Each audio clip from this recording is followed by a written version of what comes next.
Saludos, ¿qué tal? Bienvenidos. Vamos a abrir aquí una nueva edición de La Lengua Desatada. Hemos pensado que la lengua tiene mucho que ver con la concepción del mundo y hoy nos hemos preguntado cómo se refleja la lengua en las sociedades que hemos llamado tradicionalmente las sociedades primitivas, aunque esto ahora lo vamos a matizar, porque hay otras formas mejores de llamar a esas sociedades que están más apegadas a la tierra y más separadas de lo que es la vorágine de las grandes ciudades. Vamos a hablar de todo ello con un experto en la materia, con un antropólogo, catedrático de antropología de la Universidad de Salamanca. Es un hombre que viaja muchísimo, al que le agradecemos especialmente que hoy haya hecho un hueco para estar aquí en el programa. Francisco Giner Abati. ¿Qué tal, Francisco? Bienvenido. Muchas gracias. Encantado de estar en tu programa, Ana, y volvernos a encontrar en este contexto tan agradable en la Biblioteca Torrente Ballester. Así es. Bueno, pues encantados de tenerte aquí. Como digo, la idea de hablar de lengua y de estas sociedades se nos ocurrió a propósito de una exposición que aún pueden ver los espectadores de este programa en Fonseca, una magnífica exposición, Los Universales Culturales, en la que has hecho una recopilación preciosa de muchos de los materiales que has ido recopilando a lo largo de tu vida en tantos y tantos viajes, acercándote a esas sociedades que, mejor que primitivas, sí, vamos a ponerles otro nombre, ¿no? Bueno, todo evoluciona y va cambiando, porque enseguida se contaminan. Y en realidad los antropólogos no tienen ninguna mala intención, pero luego se popularizan términos y luego son los propios antropólogos los que intentan hacer expresiones más cariñosas para estos pueblos con los que trabajamos. Y bueno, en la evolución, fíjate, al principio hablábamos sociedades salvajes, pueblos salvajes, e incluso cuando se descubre, por ejemplo, América y comienza la colonización, se discutía si tenían alma o no, si eran... E incluso por eso se permitía de alguna manera la esclavitud hasta que Isabel la Católica dijo no, esto no se pueden esclavizar, bla, bla, bla. Bien, entonces se empezó a llamar salvajes y de hecho la obra de Malinowski, que tampoco que es un clásico de la antropología, habla de en la sociedad salvaje, crimen y castigo en la sociedad salvaje, vida sexual en la sociedad salvaje. Luego se empezó a hablar de pueblos primitivos. Y, claro, primitivos son actuales, por tanto, lo de primitivos son tan actuales como nosotros, y a lo mejor nosotros somos en algunos aspectos más primitivos que ellos. Por tanto, aquello ya lo tenemos un poco tabuizado, pero vulgarmente se habla de sociedades. O sea, también sociedades tribales, ese es otro término que la antropología americana ha tabuizado, igual que el concepto de raza, que podríamos discutir sobre él, pero no es el caso. Y dicen que el concepto, pero tú vas en África y pasas una frontera y rellenas el cuestionario y te dicen, ¿de qué tribu es usted? O sea, hay que decir que funciona, porque no es lo mismo en Kenia o en Tanzania ser Masái que ser Datoa o ser Hadza. Por tanto, y ellos saben que es muy importante para ellos dónde encontrarte, porque allí no hay calle tal y distrito pues tal cual. Entonces, ¿eres de una tribu o de otra, no? Entonces te vas a la tribu y ahí todo el mundo más o menos se conoce y se controla. ¿Y ahora qué término es el que se utiliza para que sea más políticamente correcto? Hay un término un poco técnico que es Small Scale Societies, sociedades de pequeña escala, pero claro, quiere decir grupos pequeños, y a lo mejor sociedades de pequeña escala pueden ser los Amish de Estados Unidos, que son una pequeña sociedad, de otra cosa, pero claro, no hace referencia a sociedades que llamamos primitivas. Entonces hablamos de pueblos indígenas, aunque el concepto de indigenismo también está quedándose viejo, pueblos nativos, los nativos, por ejemplo, de Estados Unidos, y de ahí el Native American People, o, bueno, Afro-American ya es distinto, pero para los indios americanos usan el nativus. Y uno de los términos ahora ya que está en plena vigencia es el de sociedades o pueblos originarios. Sociedades o pueblos originarios. Bueno, tú has recorrido... Que nosotros también, todos somos originarios, pero verdad, parece que estos conservan... Si te pones a tirar de la palabra, en realidad ninguna nos viene bien. Pero bueno, vamos a quedarnos con pueblos originarios. Tú has hecho un recorrido por pueblos originarios, Francisco, no solo de África, que quizá es lo que más has viajado. ¿Por África o no? ¿Por todo el mundo? Por todo el mundo, sí, porque precisamente para llegar... Mi objetivo, como tú has mencionado en la exposición, es no quedarnos en lo exótico particular, que ha habido una etapa de particularismo histórico, de aquello que solo es de aquí.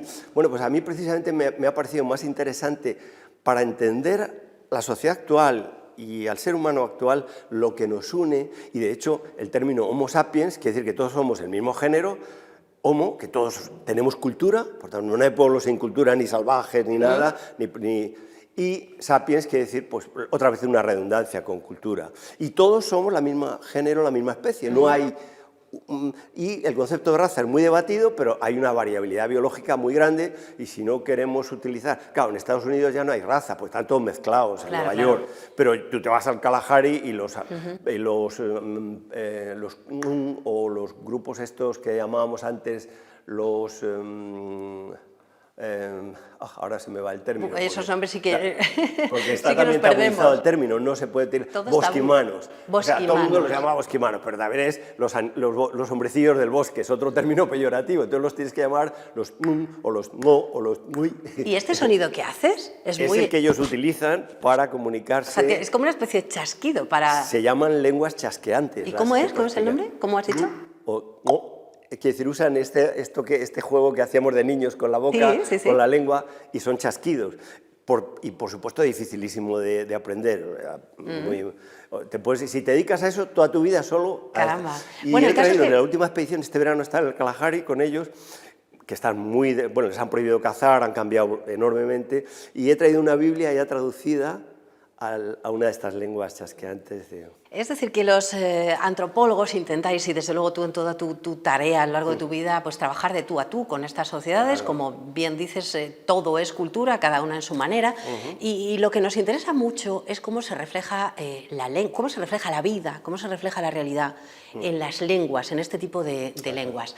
Me decías en alguna ocasión que hay términos que allí no existen, porque son realidades que no existen. O sea, si algo no existe, pues no hablas de ello, ¿no? No tiene nombre. Claro, Hay cosas relacionadas, por ejemplo, me decías, con las enfermedades mentales. Sí. No existen, ¿no? Bueno, mi experiencia como médico, porque yo no voy como antropólogo, yo voy como médico... Bueno, que no lo hemos dicho al empezar, es verdad. Hacemos cooperación, ahora van un par de estudiantes de nuestro máster, que es Antropología Aplicada a Salud y Desarrollo Comunitario, a las comunidades en Verá de Panamá, y tenemos otro médico que está haciendo tesis doctoral con la Sierra Nevada de Santa Marta, con los Wiwa, con un proyecto de salud materno-infantil. Claro, y esa relación médico-paciente nos permite tener mucha confianza con ellos.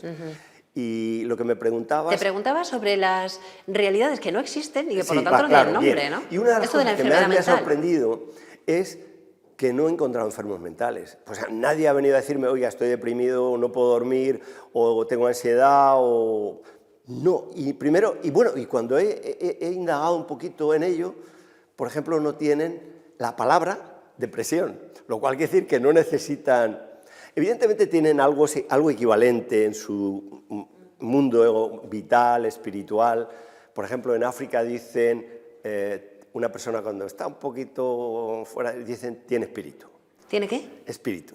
¿Tiene espíritu? Espíritu. Dice, tiene o mal de espíritu, tiene... No hablan de mal de espíritu, tiene espíritu. Ajá. Y entonces el espíritu puede ser bueno o puede ser regular o malo. Quiere decir que hay un... Bueno, es entrar en todo el mundo espiritual de su concepción de la vida. Por ejemplo, cuando estuve la última vez entrando en la República Centroafricana, que eso es otra aventura que ya os explicaré un día, que tengo que escribir el libro porque es apasionante, pues bueno... Pero voy al grano. Toda la noche los tambores, pum, pum, pum, pum, pum. Joder, cosa más rara, pum, pum. Por la mañana pregunto, ¿qué pasa? Se ha muerto una persona. Digo, bueno, ¿y por qué están toda la noche con los tambores? Y dije, bueno, porque tenemos cierta precaución, porque todavía el espíritu del difunto está por allí y que no se escape y vaya a perjudicar a alguien entrando en el cuerpo de alguien. Entonces, con los tambores le tienen allí como atrapado, entretenido. Y de modo que... Y por eso en los cementerios no van ni niños ni mujeres, normalmente, ni a los funerales de enterramiento. Entonces ellos tienen miedo que el espíritu de una persona entre en ti y puede ser bueno o te puede perjudicar. Y claro, entonces tienen todo hecho el diagnóstico, a veces tienen especialistas y a veces no, y entonces hacen como una terapia de grupo que baila todo el grupo, el pariente, por ejemplo, tenemos un documental, Jimba 3, que es un ejemplo precioso de todo ello, una persona que decían, tiene espíritu. Posiblemente tenía un poquito... En nuestros términos, estaba un poquito celosa porque su marido había incorporado una nueva esposa y estaba no deprimida, pero un poquito rara. Entonces el marido mata a un animal, hace bulunga, que es la cerveza típica de ellos, e invita a todo el pueblo a comer, beber y bailar. Y las esposas todas bailando, y entonces se ve como el espíritu, bueno, como se ve el espíritu, ellas empiezan a entrar en trance como que el espíritu de la afectada es compartido por las que están danzando con el fin, el objetivo es sacar ese espíritu que la está perjudicando.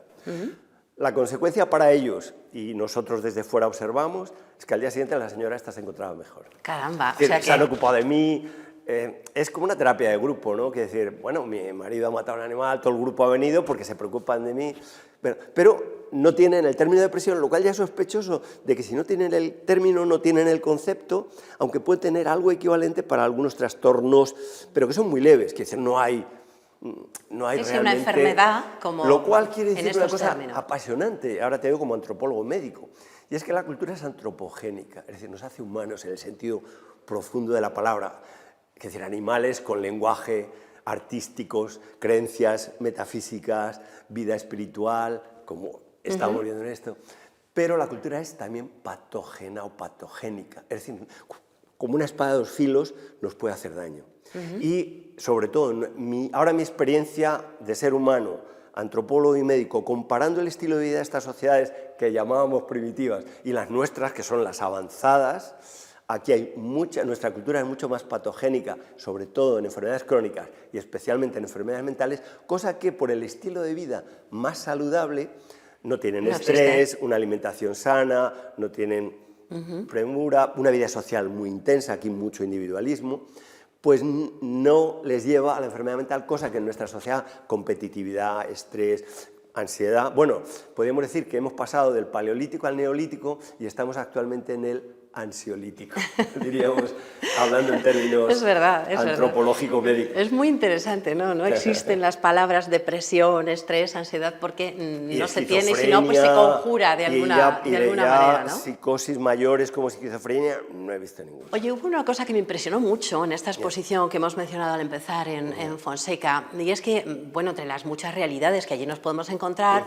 pues hay máscaras, la propia palabra máscara es muy bonita, hay lanzas, hay collares, pero hay algunos objetos muy inquietantes. Uno de ellos es un aparato que se llama cortadedos.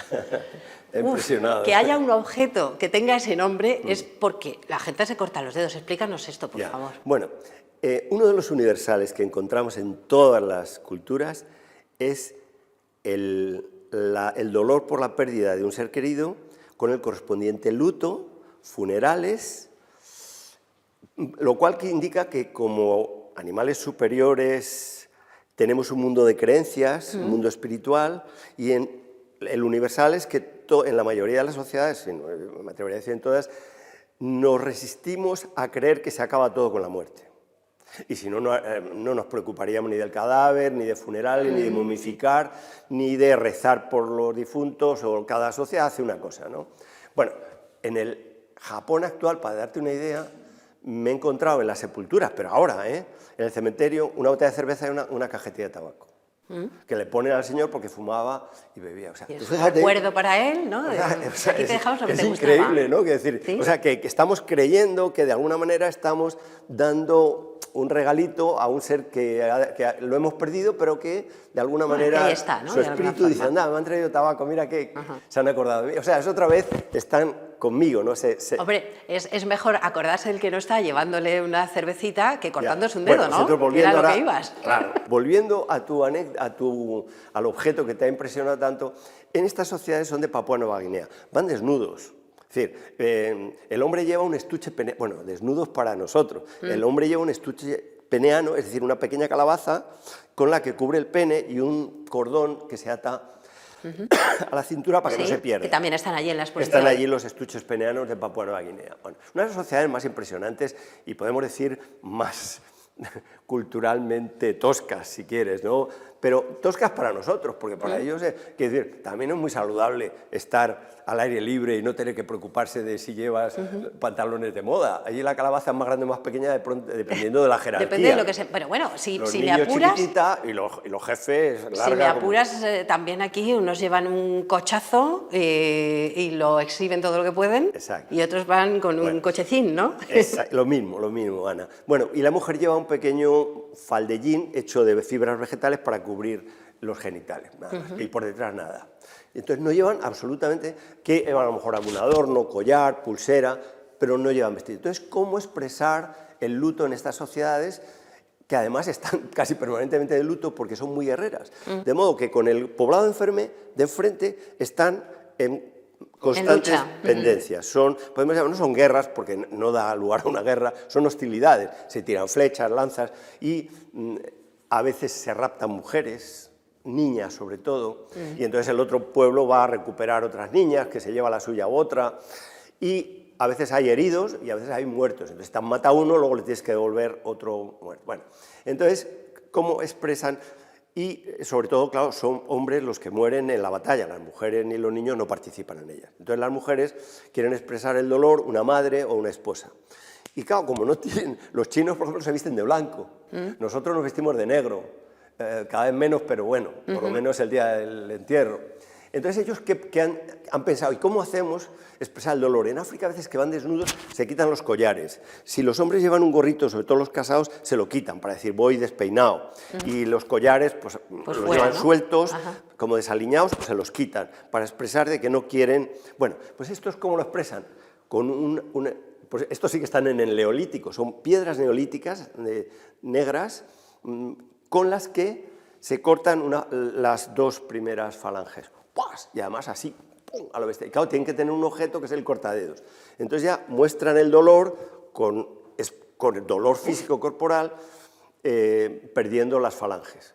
Bueno, y la señora con la que me contó toda esta historia, que es la que me proporcionó, y ya conseguí luego otro cortadedos, porque tienen de quita y pon, o sea, no pasa, se hacen otro enseguida.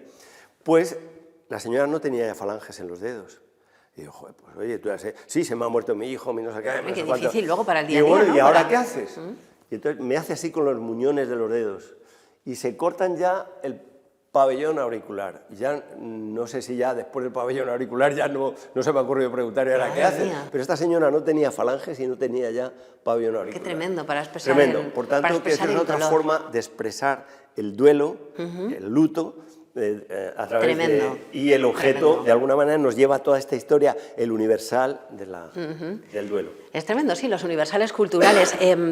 No sé si en esas sociedades, claro, como viven de la agricultura, de la ganadería fundamentalmente, me decías en una ocasión que todo lo que tiene que ver con términos agrícolas y ganaderos es muy importante. Sí. Y es muy importante, por ejemplo, la palabra vaca. Sí. Y entonces hay muchas palabras en las que se incorpora nuestra expresión vaca. Explícame esto, por favor. Después de los cazadores-recolectores, que son mis favoritos, que son pobres, no tienen nada, pero felices y espontáneos. Por ejemplo, los pimeos son los danzantes de Dios, les llamaban los egipcios. Todas las noches a bailar, cosa que en nuestra cultura estamos olvidando. Y la danza es terapéutica, no olvidemos. Lanzas energías, te comunicas... Bueno, pues los pastores es otro mundo muy apasionante y dependen del ganado. Y he estudiado los primeros los Jimba, pero luego he estudiado muchas culturas ganaderas, sobre todo en África. En algunas estoy adoptado, como son los Hamar, que es decir, pertenezco a una familia allí. Y luego los Surma, en su vocabulario, son apasionantes. Esto se ha estudiado y yo he tenido oportunidad de también estudiarlo allí. Y entonces todo el mundo de los nombres que se ponen a las personas está relacionado con el color de las vacas. Con el color. El color. Y entonces dicen, y además yo lo descubrí porque cuando hago la ficha del paciente le pregunto el nombre. Veo si es niño o niña, y la edad no, porque no la saben, pero apunto el nombre para saber si vuelve o el tratamiento que tiene. ¿Cómo te llamas? Vaca colorada. ¿Y tu papá? Vaca con manchas marrones. Y tu mamá, vaca con colores de rayas. O sea, que todos los nombres de las personas están reproduciendo el valor, porque es el mundo del valor para ellos es vacas. De hecho, por ejemplo, en cualquiera de estas sociedades, los Jimba, cuando yo fui la primera vez, hombre, ¿cómo te llamas? ¿De dónde vienes? De España y tal. ¿Y cuántas vacas tienes? Entonces, si le dices, no tengo vacas, eres un pobre hombre. Eres un pobre, no te hacen caso. Entonces, el prestigio está relacionado con las vacas. Y entonces yo a la siguiente vez ya llevé unas fotos de vacas y digo, mira, esto es mis vacas, de las vacas de aquí, el ganado charro de Salamanca, para que vean que... Y de alguna manera traduje mi patrimonio en vacas para que me respetaran, ¿no? Entonces todo el mundo está relacionado con... Y el vocabulario de los Surma, en este caso, que eso es un pueblo muy interesante, son los que tienen el plato, las mujeres en los labios y en las orejas, que ahora reproducen algunos jóvenes aquí en las orejas. Con esas, bueno, pues todo el mundo de los nombres es vaca colorada, vaca marrón, vaca... y luego ellos tienen mucha predilección porque sus vacas sean muy bonitas y entonces las mezclan para conseguir esos colores Y luego esos colores de los que están tan orgullosos de sus vacas son sus nombres. Ajá. Porque aquí no se te ocurriría ponerte caballo... Bueno, los indios dicen caballo loco, todos estos nombres, pero ellos el equivalente es el mundo de las vacas. Es el mundo de las vacas. Piensa, tenemos un documental sobre los Surma y una de las cosas increíbles es que el desayuno de ellos, sobre todo cuando a veces por la sequía tienen que llevar el ganado, las vacas con las crías a donde hay pasto y dejan alguna vaca o alguna cosa, pero ya no tienen leche. Entonces, ¿qué hacen? Pum, le meten un flechazo aquí en la yugular, cogen un recipiente que suele ser una calabaza, leche y, sangre, se la beben, luego producen una hemostasis y se beben la sangre con todas las proteínas y todo esto, cosa que a nosotros, los masái, ya lo más delicioso para ellos es sangre de una vaca y mezclado con leche. Entonces ya es como para nosotros el café con leche. Entonces mezclan en la calabaza vaca y leche. En un documental sobre los masái sale una mano que me dan a mí un cuenco con la leche para beber. Luego ya no se ve que yo le dije al de al lado, no tengo hambre, y se lo di a uno que estaba muy contento, porque a mí la verdad... Para ellos era una cosa exquisita, Para ¿no? ellos es exquisito. Tremendo. Entonces, el La antropólogo importancia tiene de... que compadrear, pero hasta cierto punto. Claro. Y cuando me dan gusanos o cosas de estas, pues con educación procuras les digo, educadamente rechazarlo, ¿no? Claro, exacto. Qué interesante, Francisco, qué poco tiempo nos queda y cuántas Bueno, cosas me quedan por preguntar. sí. Quería preguntarte muy Sí, el rápidamente... mundo del lenguaje y la cultura es apasionante. Es apasionante, porque una sí. de las definiciones precisamente de cultura, que es el concepto princeps de la antropología, es que somos el único animal capaz de crear símbolos arbitrarios. ¿Y cuál es el mejor ejemplo? El lenguaje. Exacto. Aunque hay ciertos universales, y yo no soy tampoco un especialista, hemos puesto en la especialidad de antropología, el grado de antropología, una antropología lingüística para que los antropólogos cada vez más se fijen, ¿no? estudien, vean la importancia del lenguaje. Y no sé ya qué Me te decías que hay comentar. un universal en Sí. relación Entonces con hay esto. algunas notas, por ejemplo, para mamá, que parece que, aunque no en todas, en un gran número de culturas, Ma está es relacionado para la con- mamá, desde la Pachamama hasta ma. Es decir, que hay ciertos para cosas muy importantes como la madre, el padre, el fuego, hay ciertas universalidades. Que están en todas las culturas. Sí. Pues tendremos que tener otra charla. Pues cuando quieras, Ana, tú puedas, hagas un porque hueco en tus la viajes. obligación del antropólogo es, de alguna manera, comunicar sus resultados y a través no solo de la universidad, sino a través de la sociedad, y vosotros hacéis un papel magnífico porque podemos ayudarnos a ser mejores y a conocernos mejor a nosotros mismos en contraste con otros primitivos que llamábamos antes, y a lo mejor vemos que somos en Que no algunos no aspectos son tan primitivos. más primitivos nosotros y Exactamente. ellos son más sanos y más... Bueno, pues muchas preguntas me lógicos. quedan en el tintero para otra ocasión, Muy si te bien, parece, Francisco, encantado. pero antes de irnos te voy a pedir, y como nos queda ya muy poco tiempo, traías unos cuantos libros para recomendarme. Sí, muy rápidamente. Te voy a pedir o que nos recomiendes solo uno o que nos recomiendes Sí, los dos muy o tres rápido, que traes porque muy mira, rápido. una introducción al lenguaje y la cultura sería Lenguaje y cultura de Gompers y Bennett. Lenguaje y cultura. Sí, este es muy fácil, esto es una introducción muy fácil de leer en español traducida. Un clásico sería Humboldt sobre la diversidad de la estructura del lenguaje humano y su influencia sobre el desarrollo espiritual de la humanidad. Wilhelm von Humboldt, Tiene traducido al esa español. parte también Este sería espiritual, el clásico. ¿no? Y luego en francés hay muchos, pero no he querido traer. Y otro, uno actual, de un español, Enrique Bernández, El lenguaje como cultura, que está...